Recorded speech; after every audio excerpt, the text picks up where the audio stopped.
Away! A fiery horse with the speed of light, a cloud of dust, and a hearty Hi-Yo Silver, the Lone Ranger.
With his faithful Indian companion, Tonto, the masked rider of the plains led the fight for law and order in the early western United States. The stories of his strength and courage, his daring and resourcefulness, have come down to us through the generations. And nowhere in the pages of history can one find a greater champion of justice. Return with us now to those thrilling days of yesteryear. From out of the past come the thundering hoofbeats of the great horse Silver. The Lone Ranger rides again. Come on, Silver! Faster, boy, faster! I'm Silver! Hi!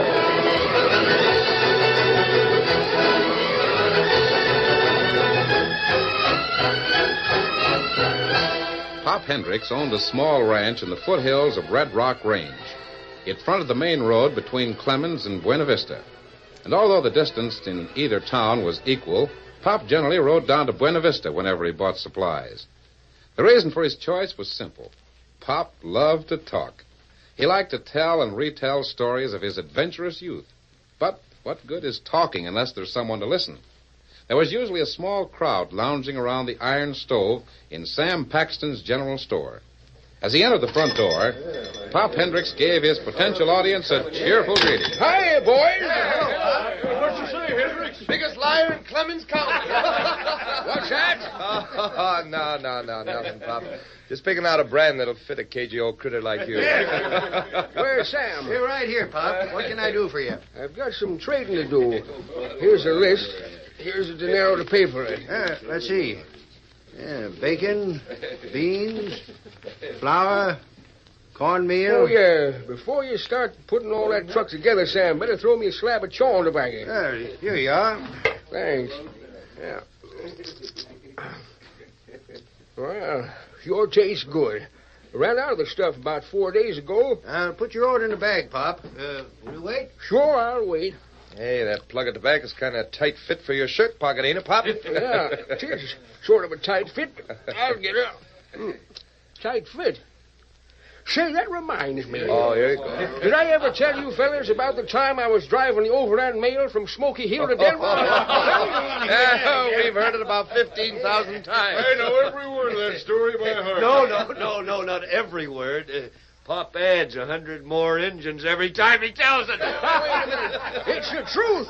And if you young whippersnappers would just... What is the story, Pop? I've never heard it. Oh, ain't you? There you are, Pop.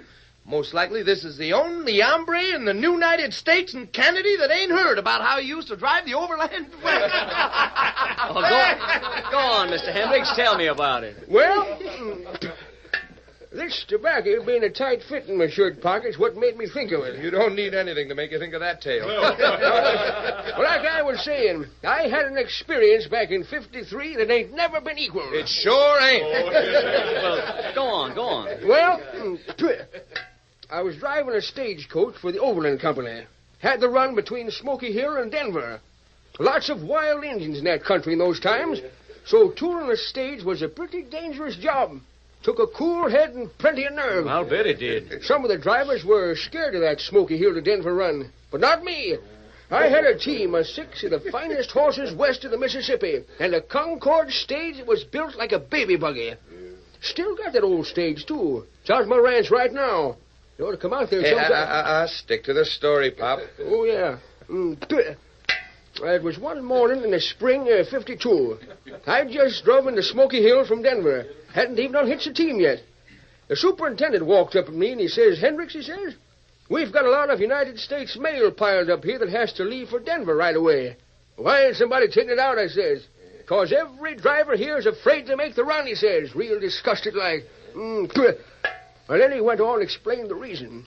There'd been a lot of Indian raiding at Black Canyon Pass. Stages wrecked, drivers killed. So you offered to take the mail to Denver? Sure I did, even though I'd just come back from a trip. You see, the Overland had a kind of slogan. United States mail must go... Huh? Well, if there was danger from the Indians, weren't you afraid? Oh, not a bit. The redskin never lived that could scare me. I just fed and watered my team, turned the Concord around, and told the boys to load her up. And then what happened? Well, I pulled out of Smoky Hill that morning and drove steady for 3 days and nights. Never slept a wink. How about the horses? Oh, that team of mine was used to things like that. I'd trained them to settle down to a steady jog for 2 or 3 hours so they could sleep. What? You mean to say horses pulled the stage and slept at the same time? Why, sure. I trained them to do it. Go on. Long about sundown of the 3rd day, I come to the head of Black Canyon Pass. Well, that's where the Indians were. But I didn't know it right then. I was tooling along at a good clip when all of a sudden I heard a blood-curdling yell high up on the mountain to my right. It was Indians, all right. Hundreds of them. How many hundred, Pop? Oh, must have been at least 500. What were they doing? Rolling a big boulder down onto the road. A rock that was 4 times bigger than the coach I was driving. They blocked the road. That was the idea, because the pass right at that point was just wide enough for a stage to get through. Did they do it? Not quite. That big boulder rolled right down plumb into the middle of the road, and it only left a narrow gap between there and the mountain. So you were forced to pull up and stop. Well, maybe that's what an ordinary driver would have done, but not me. What do you mean? I took in the situation like a flash and decided what to do. I just grabbed all the lines in my left hand and reached for the whip with my right. I sent it spinning out over the heads of my team, and it cracked like a pistol. Well, the horses knew what that meant. They stretched their legs, and we headed for that narrow gap like we were shot out of a gun. Well, I thought you said the gap was too narrow for the coach to go through. Yeah, it was. You couldn't have squeezed that Concord through there with a shoehorn. Well, then how did you ever I remember the slogan of the Overland. The United States mail must... What? Well, so I knew I had to do it some way. What happened? Well, the horses went through all right, but the coach was too wide. It was a good thing I'd remembered to pack all the mail bags in the boot right under the front seat. When we hit that gap, we were going so fast that the boulder pulled that stage right in two, clean as a whistle. Then you were wrecked and the Indians... No, I weren't wrecked. The coach was cut in two. Just the rear half stuck in the gap. And then what did you do? Well, by Juniper, I did what any real driver would do. I drove on into Denver on the 2 front wheels. I've never heard anything like that before. And you never will again. Drove on into Denver on the 2 front wheels. Pop, you can really tell. It's a good story, old-timer, but that You was... think it's funny, eh? Well, that's the trouble with you young squirts. Ain't got sense enough to listen to your betters. Here's your order, Pop. Everything's in this sack. Thanks. Well, guess I'll mosey on back to the ranch. You're not staying in town very long, Pop. I thought you liked Buena Vista. Ain't got nothing against the town, Sam. It's some of the people that's in it. Miss. So long, Sam. So long, Pop.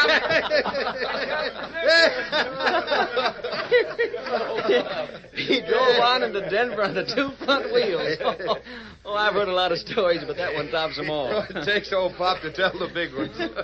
Say, did the old man really used to drive a stage on that overland run? Sure, he used to be a stage driver, and a good one, too. All of Pop's stories are based on fact. He just stretches them a little bit. I wonder if he really did have a run-in with some Indians in Black Canyon. Yes, I think he did. And they wrecked his coach. Maybe not exactly the way he tells it. He said something about having that stage at his range. Yeah, that's right. He's got it out there. All patched up and standing by the corral. Seen it dozens of times. I think when Pop got too old to drive anymore, the Overland Company gave him that stage to keep. Does he ever use it? Oh, he hasn't got any horses to pull it. If he did try it, the old buggy'd probably fall apart. Drove on into Denver on the 2 front wheels. You can cut off my ears, boys. Now I've heard everything.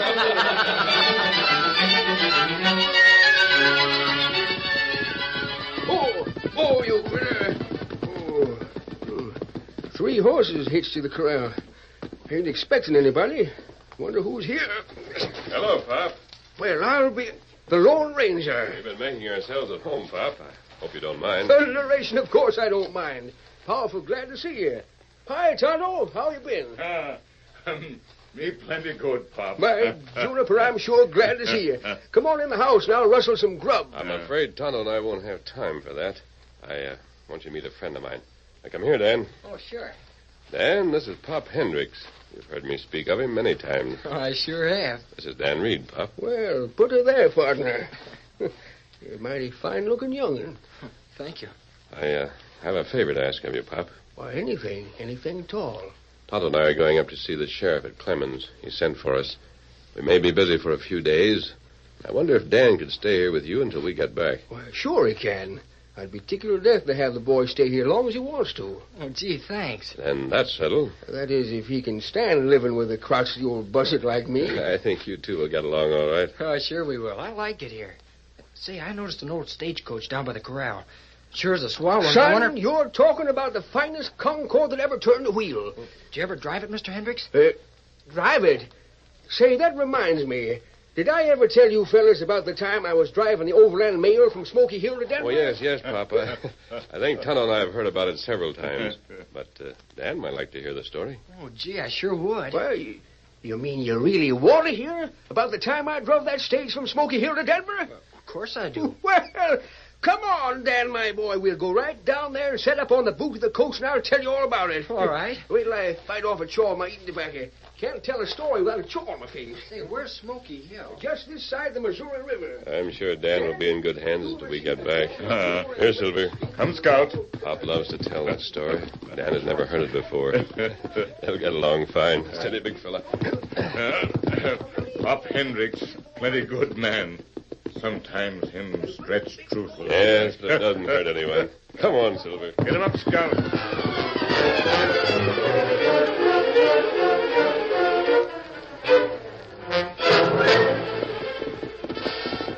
Sheriff Kirby's house, Tonto. We go to the back door. Oh, Silver. Oh, Scout. Easy. The sheriff would never have sent for us unless it was important. I'd rather talk to him before anyone else sees us. Come on, Kimasabi.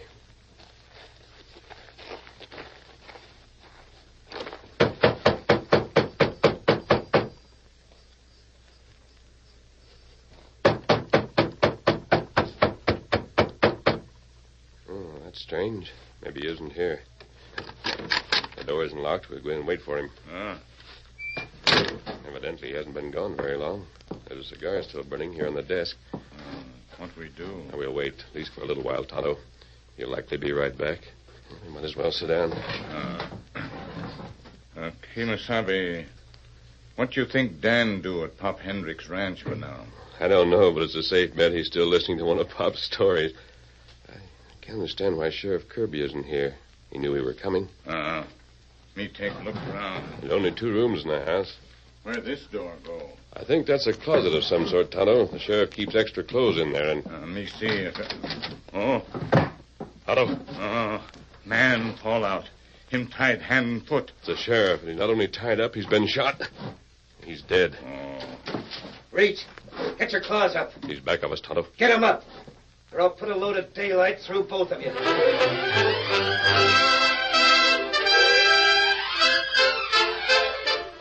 The curtain falls on the first act of our Lone Ranger story. Before the next exciting scenes, please permit us to pause for just a few moments.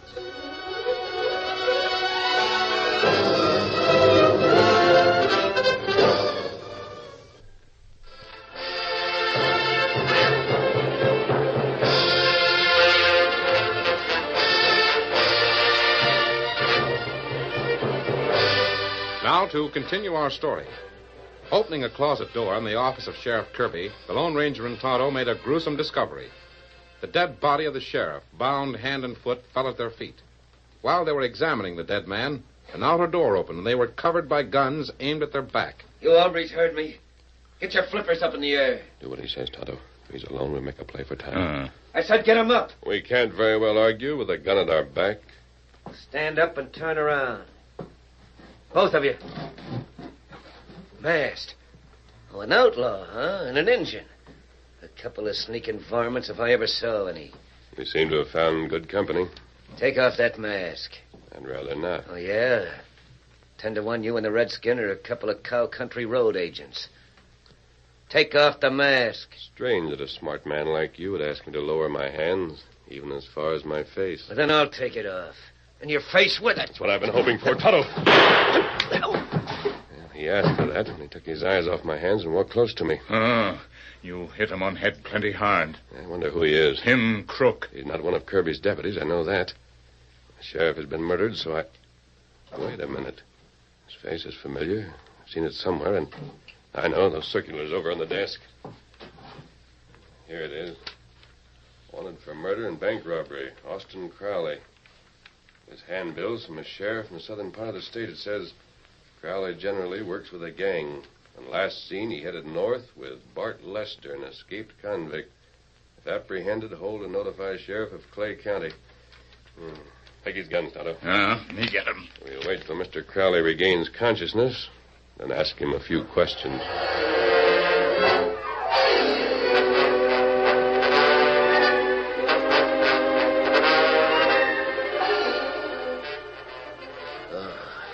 He's coming around now, Tonto. Feeling any better, Austin? Hey, what? I remember now. The masked hombre. You slugged me. In the future, Austin, you'd better not stand too close to a man who's taller than you are. How'd you know my name? Where's Bart? Bart who? Lester. I don't know what you're talking You'd about. better talk. I'm holding the guns now. Hey, who are you, anyway? How do you know Bart's name or mine? I make it my business to know names. Oh, yeah? Well, just because you and the Injun are a couple of two-bit road agents, and you happen to stumble in here and find the sheriff's beefed, you can't... You killed him, didn't you? Oh, what of it? That don't cut you and the redskin in on anything. Maybe it does. Where's Bart Lester? I don't know. Well, in that case, you're of no use to me. I'll find Bart without your help. And I'll let you join Sheriff Kirby. Tie him up, Tonto. Me fix him here. You mean you're going to plug me? That's what you did to Kirby. The only difference is you're being tied up now instead of later. What good will Hurry that up, do? Tonto. I want to get this over with and get out of here. Me fix him. No, don't do it. I'll tell you where Bart is. I'll even take you there. Well, that's better. But first, I want to know why you murdered the sheriff. Well, I had to. We was figuring a job here in Clemens, and then we got a tip the sheriff here knew we were in this part of the country. Who's we? Well, Bart, me, and the rest of the gang. How many? Oh, must be 15 or 20 of us. And where are they now? In a hideout north of town. I'm interested in that job you were figuring on. What is it? Guess as long as you're cutting yourself in, you might as well know. It's a cattleman's bank. Hold up, huh? No. Bart figured out a slick one. He'll tell you about it. I'd rather hear it from you. We're going to do it tonight. There's a $25,000 payroll in the bank safe. Safe blowing's a dangerous job. In more ways than one. Oh, not the way Bart handles it. He never blows one of them iron boxes anywhere near a town so the explosion could be heard. No? Well, if you know Bart, you know how he works. No, I don't. But I'm anxious to learn. Turn him loose, Tonto. He'll let him go. Mean I can leave? As far as I'm concerned, Well, aren't you going with me? I thought you wanted to see Bart. I do. I'll be waiting for you tonight. Outside the bank. Yeah, sure. I'll tell Bart about meeting up with you. You can tell him something else, too. I've dealt myself in this game, and I'm going to play out my hand. Oh, sure. I'll tell him. Why you let Crook get away? Because I'm sure he's convinced you and I are outlaws. Well, how that help catch other crooks? Bart Lester has 15 or 20 men in his gang. Sheriff Kirby's dead, and there's no way to form a posse. The only way we can beat them is with some kind of a trap. Oh, with what? I don't know, Tonto, but we've got to think of something.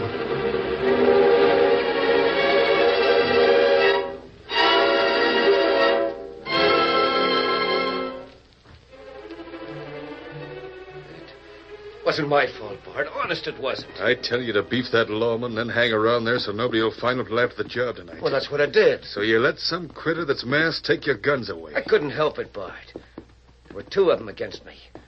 Maybe this masked hombre's a friend of yours. He asked about you. And maybe he's just a penny-ante crook trying to cut in on some big money. He's going to wait for us down by the bank. Yeah? I hope he does. Because I'm giving orders right now to plug anybody who even looks like he's wearing a mask. You hear that, boys? Yeah. All right, on your horses, let's ride. Come on, get up there.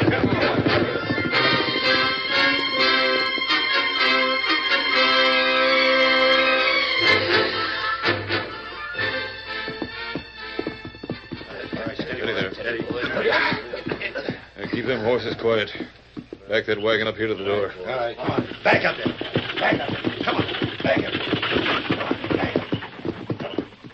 All right, now. 8 or 10 of you push that door in and get to work. Move fast. We ain't got all night. All right, boys. Ready? Once more. Again. That's it. Now hurry it up. All right. I guess that masked hombre ain't going to show up, Bart. He'd better not. I've got guards posted all around this place. They'll drop the first thing that moves, including a masked man or an Indian. Maybe he was just bluffing. Lucky for you, he was. We got it, Bart. Into the wagon with it. Couple of you stay there so it won't roll. All right, now, whip that team. Rest you mount your horse and stay behind it. Keep your guns handy, men. Don't be afraid to use them. Come on, get them.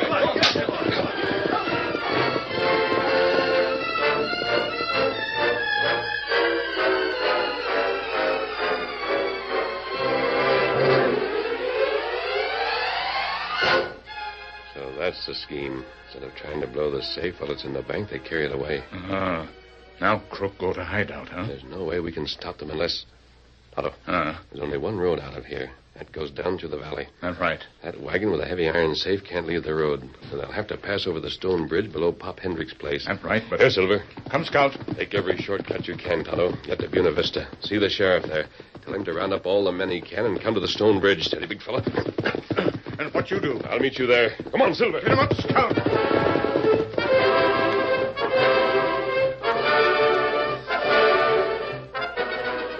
Guess it's about time for you to hit the hay, Dan.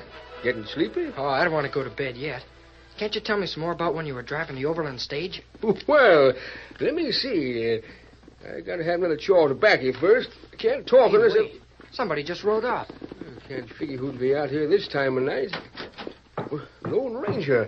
I thought you said you'd be gone for 2 or 3 days. Pop, Younger man just robbed the cattleman's bank up at Clemens. Well, I'll... You can help us catch them. Sure, wait till I get my rifle. No, Pop. All I want you to do is drive that stagecoach of yours down toward Buena Vista. Drive the stage? Why, sure. No, I can't do it. I haven't got a team of horses on the place. Yes, you have. We'll harness Silver and Victor. Victor? Come on, Dan. You're going with us. Oh, sure. And we've got to hurry and get the horses harnessed. Every second counts.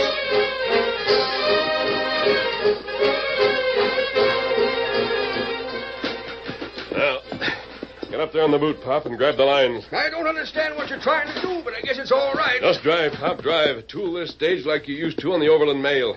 Dan and I'll stay in the saddles on Silver and Victor, but you do the driving. Which way are we heading? Down the main road toward Buena Vista. Sure thing. Oh, no, wait. We can't do it. I just remembered that stone bridge that crosses the creek about a mile below here. It's too narrow. This Concord will never get through. That's all right. Don't worry. Well, I tell you, the bridge is too narrow. Pop, you've been telling people for years how you drove this same stage through a narrow gap like the bridge. Yes, sirree, and I can do it again. All right, let's go. Yippee! You heard what he said, Concord. We're going to roll again just like we used to do. Come on, you horses. Pick 'em up. Get up there.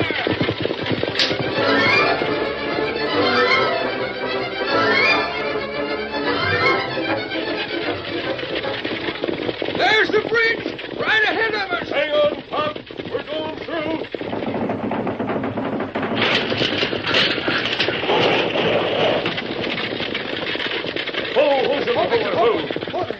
Hey, where's Pop? Right here, Ted Nabbit. The whole doggone coach is stuck back there. But I rode the boot right out of it. I know you'd do it, Pop. But the bridge is plugged now. Nobody can go either way. Good. Tonto. Oh, here comes Tonto. Oh, Scout, oh, fella, oh. He tell Sheriff Kemosabe. Him right behind with plenty big posse. You hear him? Get the harness off Silver and Victor, Dan. Sure. And they're here ahead of Bart Lester and his gang. Everything worked perfectly. Say, will somebody tell me what this is all about? You'll find out in just a few minutes, Pop. Hello, Sheriff. The bridge is blocked. And the outlaws coming from Clemens can't get past or around it. A posse can easily surround them. Come, Dan, Tonto. Come on, Silver. On, Victor. Get him up, Scout.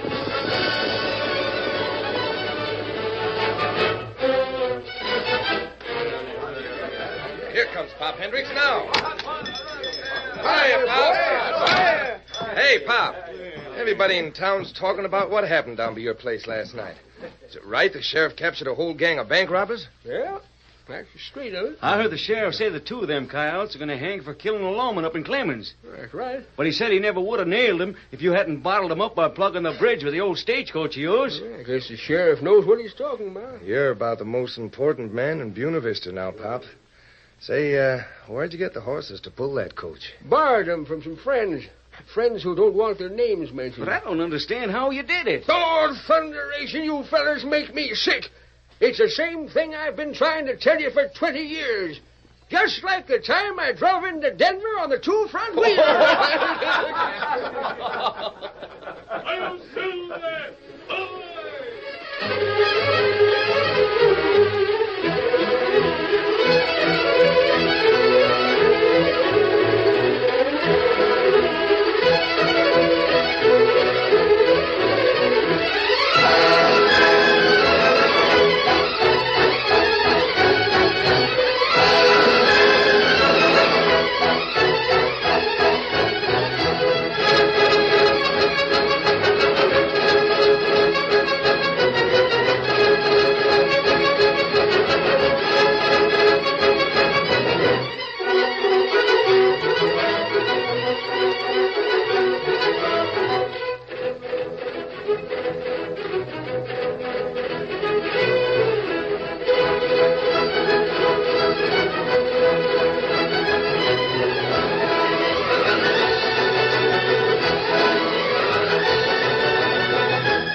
The story you have just heard is a copyrighted feature of the Lone Ranger Incorporated.